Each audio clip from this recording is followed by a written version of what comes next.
Ngayon ang ating i-recap ay isang action comedy movie na pinamagatang Bad Boys Ride or Die. Ngunit bago ang lahat, please subscribe and click the notification bell upang ma-notify kayo sa aking mga paparating na uploads. Nagsimula ang pelikula sa sikat na bad boys na sina Mike at Marcus sa Miami.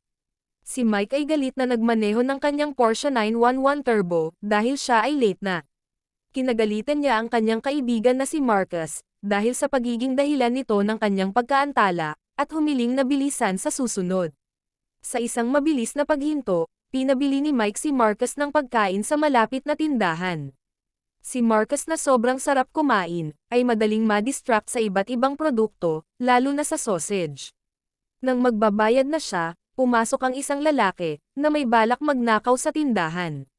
Binalaan siya ni Marcus na itigil ang kanyang masamang plano, at nagpaalerto sa kanya sa posibleng pagdating ng isang lalaki, na tiyak na pagsisisihan niya. Gayunpaman, tila walang pakialam ang magnanakaw, dahil ang tanging hangad niya lamang, ay magnakaw at maging masaya. Sa sandaling iyon ay dumating si Mike, at inutusan si Marcus na bumalik sa kotse, na itinuro na ang kanyang karaniwang pagiging tamad, ay ang dahilan ng kanyang mga pagkaantala. Bago umalis, ginulo ni Marcus ang magnanakaw at kinuha ang baril nito, at ang sitwasyon ay nagpahintulot kay Mike na tutukan ito ng baril. Pareho silang umalis sa tindahan, at hinimok ang manager na tumawag sa 911. Sa sumunod na eksena ay ang kasal ni na Mike at Christine, na dati niyang physical therapist.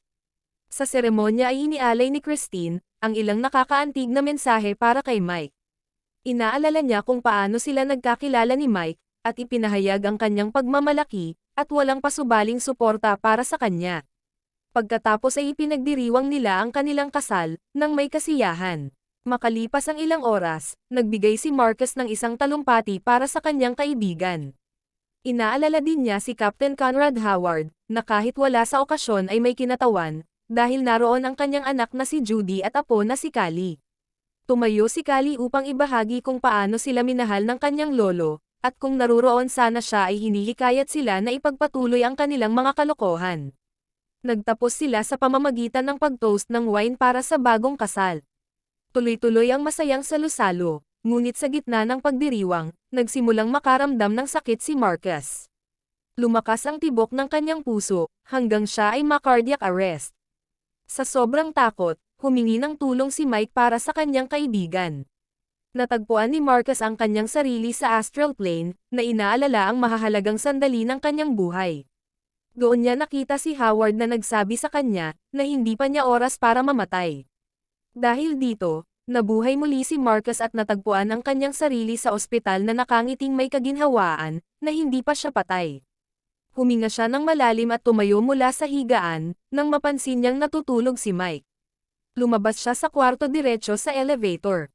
Nagising si Mike at sinundan siya hanggang umabot sila sa bubong ng ospital. Doon ay ibinunyag sa kanya ni Marcus, ang kanyang karanasan sa kanyang maikling pagharap sa kamatayan. Sinabi ni Marcus na nadama niya na siya ay nasa silong ng karagatan, napalaya mula sa lahat ng kanyang mga alalahanin, at namumuhay ng mag-isa ng may kalayaan at pagmamahal sa kanyang pagkatao. Sa panahong ito, nakatagpo niya si Howard sa isang beach, na tiniyak sa kanya na hindi pa ito ang kanyang oras. Sa bagong pananaw na ito, wala nang kinatatakutan si Marcus. Dumating ang nurse upang mapakalma ang sitwasyon at tulungan si Marcus, na tila nasa kompromiso ang posisyon. Tiniyak ni Mike sa nurse na kontrolado ang lahat, at kinumpirma ni Marcus na ayos lang siya. Kumbinsido ang nurse sa kanilang sinabi at umalis. Pagkatapos ay binalaan ni Marcus ang kanyang tapat na kaibigan, tungkol sa isang paparating na pagsubok, kung saan mapipilitin si Mike na gumawa ng isang mahirap na desisyon. Ipinapaalala ni Marcus kay Mike na alalahanin ang kanyang kabutihan. Nang maglaon, humiling ang isang lalaking nagngangalang James McGrath ng Bill, sa pangalan ng yumaong si Howard, at gumawa siya ng wire transfer mula sa account ng isang lalaki na kasama ang kanyang kabit. Binaril ang bodyguard ng lalaki at ginamit ang kanyang facial recognition, para ma-access ang kanyang telepono. Nang hindi makapag-transfer mula sa cellphone, hiningi niya ang password sa computer ng lalaki. Matapos tumanggi na makipagtulungan ang lalaki, ay tinutukan niya ito ng baril. Tinawagan ni McGrath ang asawa ng lalaki, at ipinakita sa kanya ang kanyang kabit, habang pinipilit siyang ipasok ang kanyang password. Sa wakas ay nagawa ni McGrath ang pag-transfer, ngunit hindi nag-aalala na matuklasan siya, dahil matalino niyang pinamukha na ang lahat ng ito ay kagagawan ng kabit ng lalaki. Ayon sa kwento na kanyang ginawa, natuklasan ng kabit na hindi iiwan ng lalaki ang kanyang asawa, kaya pinatay niya ito. Pagkatapos ay nakialam ang bodyguard, kung kaya pati siya ay pinatay din. Ngunit sa huli ay napagtanto ng kabit ang kanyang pagkakamali, dahilan upang siya ay nagpakamatay. Samantala, nakikita ang mga bad boy na naglalakbay sakay sa kanilang sasakyan.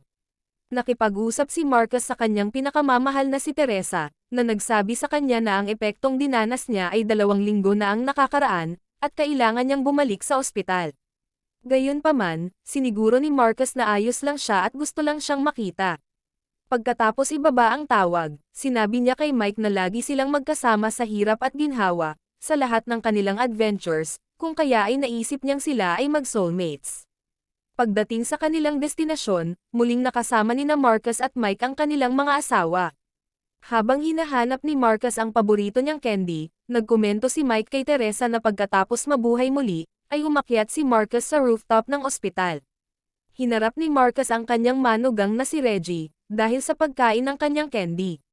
Gayunpaman, pagkatapos suriin ang kanilang security camera sa bahay, natuklasan niya na ang tunay na salarin ay si Teresa, na itinapon ang candy sa basurahan, dahil sa pagsunod sa mga medical recommendations.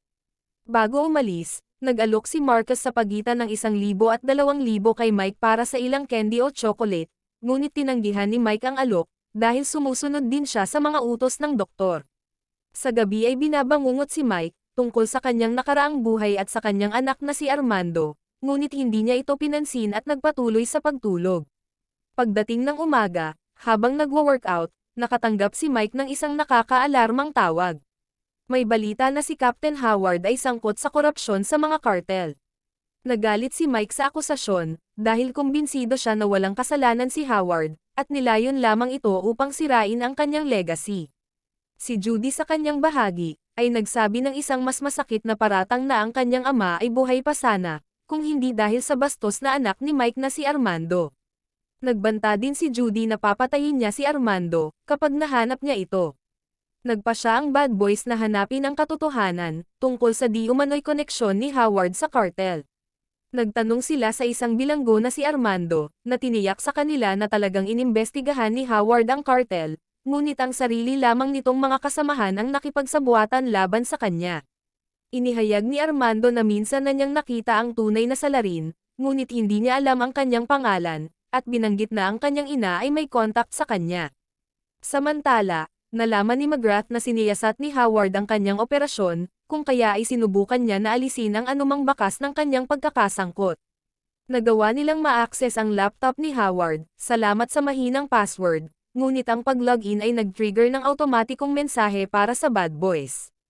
Ang mensahe ni Captain Howard ay nagbabala sa kanila na sila ay nasa mortal na panganib. Hinimok silang lutasin ang sitwasyon, ngunit nagpa-alerto din sa kanila sa pagkakaroon ng mga taksil na kasamahan. Sa isa pang twist, habang pinag-uusapan ng mga bad boys ang kanilang susunod na hakbang, walang ingat si Marcus na naglakad ng pabaliktad. Nagdulot ito ng kaguluhan sa trapiko, at nagudyok sa isang matandang babae na sumigaw sa kanila, at hilingin na tumawag ng pulis. Ngunit tumugon ang bad boys na sila ang pulis. Kalaunan ay dumating ang bad boys sa isang event, upang tanungin si Fletcher na binanggit ni Howard. Tinawag silang tanga ni Fletcher, at ipinagmalaki na siya ay isang henyo na nagpabago sa mahalagang impormasyon ni Conrad, patungo sa isang walang kamatayang bagay. Sa hindi inaasahang pangyayari, ay hindi sinadyang nabaril at napatay ni Marcus si Fletcher. Iginiit niya na hindi ito sinadya, ngunit sa katunayan ay hindi siya ang bumaril, kundi ang isa sa mga tauhan ng kontrabida na lalaki, upang pigilan si Fletcher na magbunyag ng higit pang impormasyon. Ang insidenteng ito ay nag-trigger ng isang matinding labanan.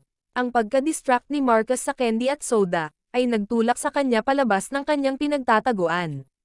Bumaril siya sa lahat ng direksyon, na siyang nagtulak naman kay Mike na sumama sa kanyang galit na pamamaril. Lahat ng pangyayaring ito, ay sa ilalim ng pagbabantay ng kanyang mga kaaway. Determinadong labanan ang krimen, umalis si Marcus sa pinangyarihan, upang tugisin ang isang sospek. Nakatagpo si Mike ng aksidente gamit ang kanyang baril, at naparalisa siya sa takot, nang makita niyang masasagasaan siya ng kotse. Mabuti na lang at pumagitna si Marcus sa saktong oras, at nailigtas siya. Habang nakikipag-usap si Rita sa kanila, ay nararamdaman niya na hindi ibinunyag ni Mike ang buong katotohanan, isang bagay na hindi sinasadya na kumpirmahin ni Marcus. Ipinaalam sa kanila ni Agent Bourne na ang mga surveillance camera sa loob ng 2-block radius ay hindi pinagana, isang katotohanan na sa tingin nila ay lubos na kahina-hinala. Nagkomento naman si Marcus at sinabing mabuti na lamang, at hindi nila naitala ang kanyang panic attack. Samantala, isang babaeng opisyal ang nakahanap ng lumang recording ni Howard, habang inilalantad ang pagkakaroon ng mga tiwaling opisyal sa kanilang hanay, na nakikipagtulungan sa cartel.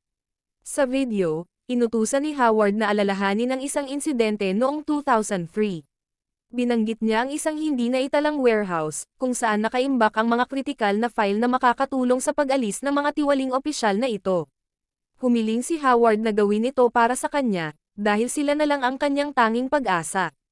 Pagkatapos ay lumipat ang eksena sa kulungan, kung saan si Armando ay tahimik na nag-ehersisyo, hanggang sa bigla na lang siyang inatake ng isang grupo ng mga preso. Nanlaban si Armando at tulad ng paglala ng sitwasyon, ay inihagis ang mga tear gas canister para matigil ang laban. Ipinagtanggol ni Mike si Armando, at kumbinsido siya na makakatulong si Armando sa pagkilala sa taksil. Nagmungkahi si Mike na dalhin si Armando sa isang bilangguan sa Miami, upang ipakita sa kanya ang mga litrato, at posibleng kilalanin ang salarin.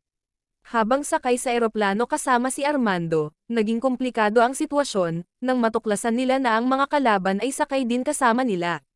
Napaniwala ng kalaban ang piloto na si Armando ay nakatakas sa tulong ng mga pulis, at sinubukan nilang i-hijack ang sasakyan. Ngunit pinatay din ng mga hijackers ang piloto sa proseso.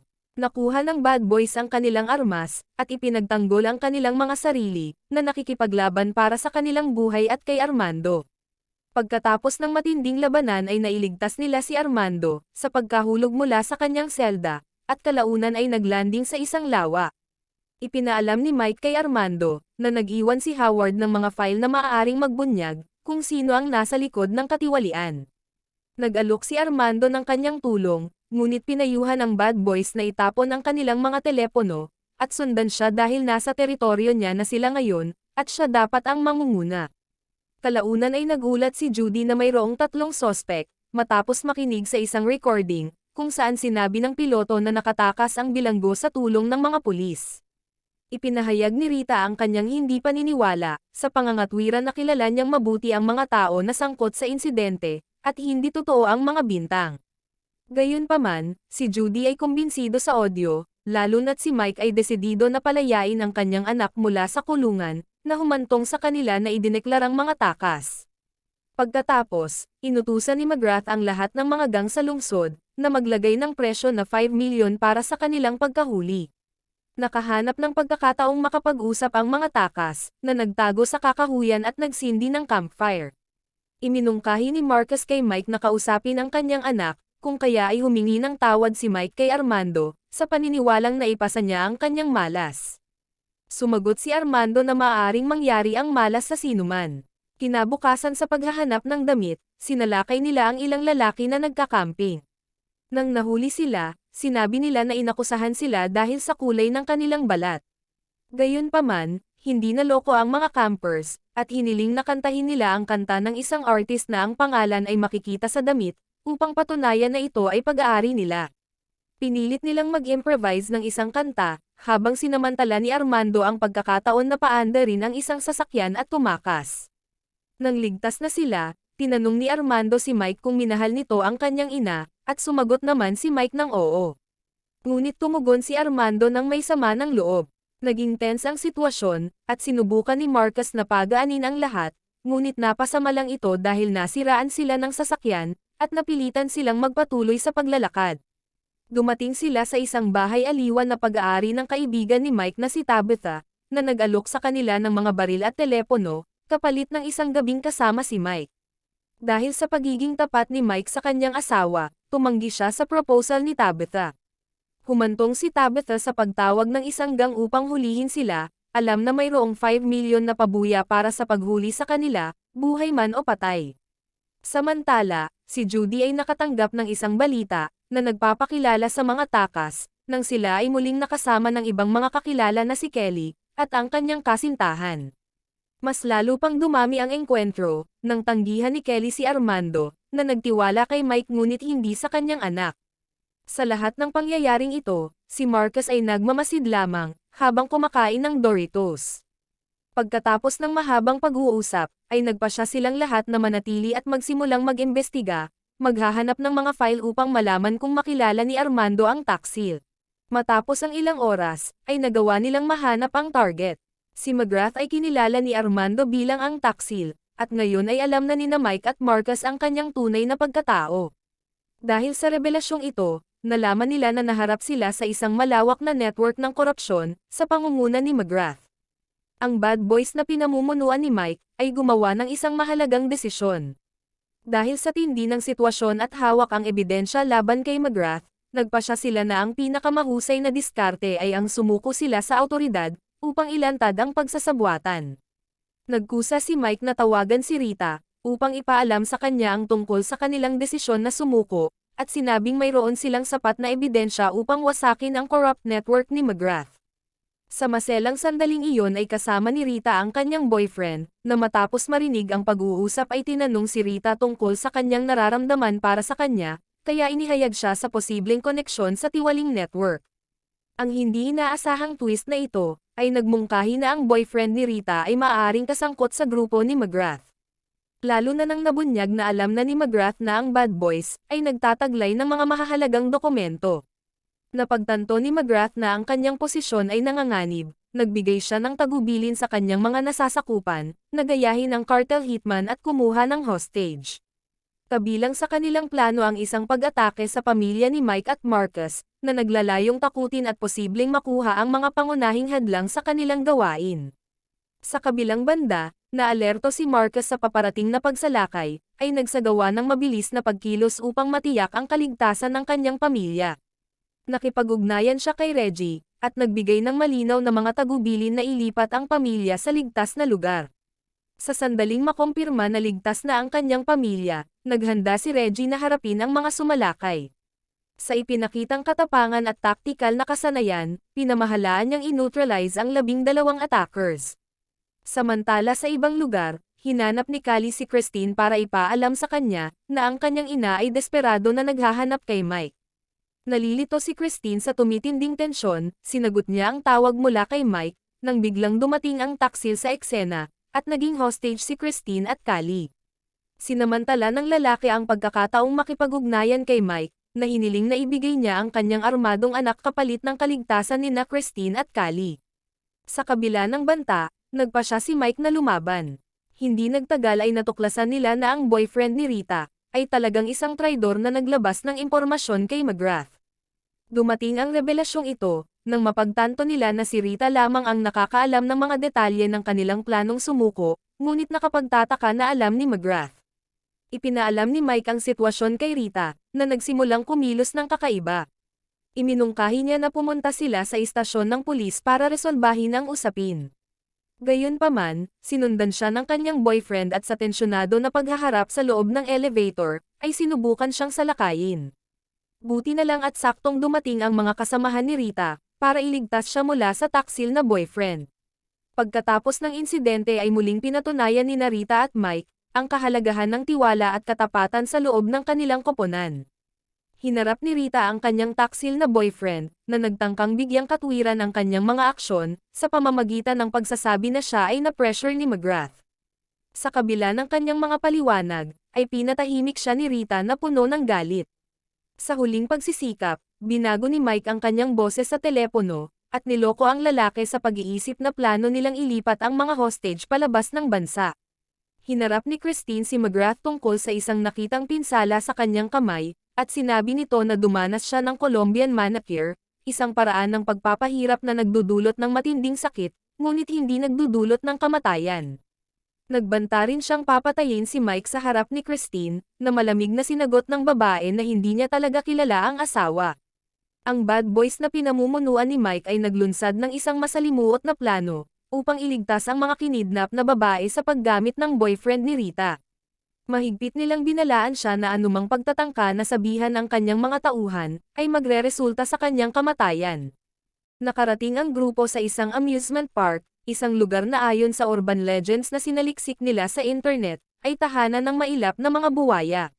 Pagdating nila doon ay pinapanood nila na inilabas ang mga bihag papunta sa helicopter. Sa crucial na sandaling iyon ay natuklasan nila ang presensya ng isang buwaya sa eksena, na nagpakita na si Armando ay matapang na nakapasok sa lugar. Naging tense ang sitwasyon at ang lahat ay naghintay kay Mike na barilin si McGrath. Gayunpaman, hindi magawa ni Mike dahil natakot siyang matamaan ang asawa. Samantala, nakita ng isang kalaban si Armando sa ilalim ng tulay, kung kaya ay inunahan na ito ni Armando na barilin. Si Mike pa rin na mula sa panik ay hindi makariyak, na nagudyok kay Marcus na makialam, at sinigawan siya na hindi ito ang oras para sumuko at matakot. Binigyan siya ni Marcus ng isang matinding sampal, upang ibalik siya sa realidad at magudyok sa kanya na harapin ang mga kalaban. Sa kabila ng patuloy na panic attacks ay nagpatuloy si Marcus sa pagsampal ng mas malakas kay Mike, na nagpapaalala sa kanya ng kanyang pagkakakilanlan bilang bad boy. Sa wakas ay nagudyok ito sa kanila na lumaban ng sama-sama. Sa isang pangyayari, ang ahente ng pulisya na si Bourne ay naglunsad ng isang aerial strategy gamit ang ilang drone, at naghulog ng maliliit na bomba sa mga kalaban. Sinamantala ni Armando at ng mga bad boys ang pagkakataong ito para sumulong, at subukang iligtas sina Christine at Callie. Sa wakas ay tuluyang nagharap si Mike at McGrath. Isang granada ang hindi inaasahang sumabog, kasabay ng pagdating ni Rita para tumulong, at natuklasan na ang kanyang boyfriend ay buhay pa. Determinadong harapin ang mga kahihinatnan ng kanyang nakaraang relasyon, desidido si Rita na harapin ang boyfriend ng personal. Sa kabila ng epikong pakikibaka na naganap ay nagawa ni Armando na iligtas si Callie. Gayunpaman, sa isang twist ay nakuha ni McGrath si Christine. Sa panahon ng kaguluhang ito, si Mike ay nakulong, at si Marcus sa kanyang pagtatangka na tumulong, ay hindi sinasadyang naging sanhi ng pagkabasag ng salamin, hanggang sa tubig na may buwaya. Mag-isang nahulog si Marcus sa tubig, habang si Mike ay namamahala na manatiling ligtas mula dito. Hindi armado at nakaharap ang nalalapit na banta ng buwaya, si Marcus na nagtitiwala ng buo ay nagtangka na makipagkaibigan sa hayop, sa pamamagitan ng paghingi ng pagmamahal at kapayapaan. Taliwas sa kanyang inaasahan, agresibong kinagat siya ng buwaya sa kanyang braso. Sa panganib na ito ay hindi nag-atubili si Mike na kumilos. Nagmamadali siyang tumulong kay Marcus mula sa mapanganib na sitwasyon, na muling nagpakita ng hindi natitinag na pagkakaisa at katapangan ng bad boys. Samantala, tiniyak ni Armando kay Callie na siya ay ipinadala ni Mike, at magtiwala sa kanya. Habang sila ay tumatakas, ilang mga kaaway ang humarang sa kanila at si Armando ay matinding binugbog. Gayunpaman, nagpapakita ng kahangahangang katatagan si Armando, at nagtagumpay sa bawat isa sa kanyang mga umaatake. Sa isang kritikal na sandali nang malapit nang maabot ni Callie ang kaligtasan, napagtanto niya na nangangailangan ng tulong si Armando, at nagpasya siyang bumalik upang tulungan siya.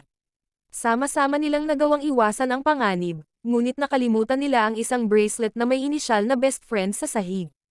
Samantala, hinarap ni Rita ang kanyang boyfriend, at ibinigay siya sa gutom na buwaya, sinisigurado na wakasan ang kanyang kataksilan. Ilang sandali matapos ang paghaharap na ito, ay natuklasan ni Judy ang bracelet ni Callie.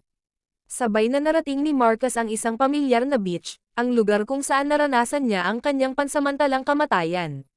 Doon ay niya hindi inaasahang makatagpo si McGrath, na bumunot sa kanya ng baril. Sa kritikal na sandaling iyon ay dumating si Mike, at nahuli sa isang nakamamatay na dilema na dulot ni McGrath, na humiling na siya ang magpasya kung sino sa dalawa sa kanila ang mamamatay. Na-inspired sa alaala ng isang matalinong tao, na hinula ang haharapin niya ang isang mahirap na desisyon, kumbinsido si Mike na hindi pa niya oras para mamatay. Dahil dito, walang humpay niyang binaril si McGrath ng ilang beses, na nagdulot ng sugat sa balikat ni Marcus sa proseso. Samantala, habang tinangka ni Judy na barilin si Armando, buong tapang na namagitan si Callie, na nakatayo sa harap niya at ipinapaliwanag kung paano siya niligtas.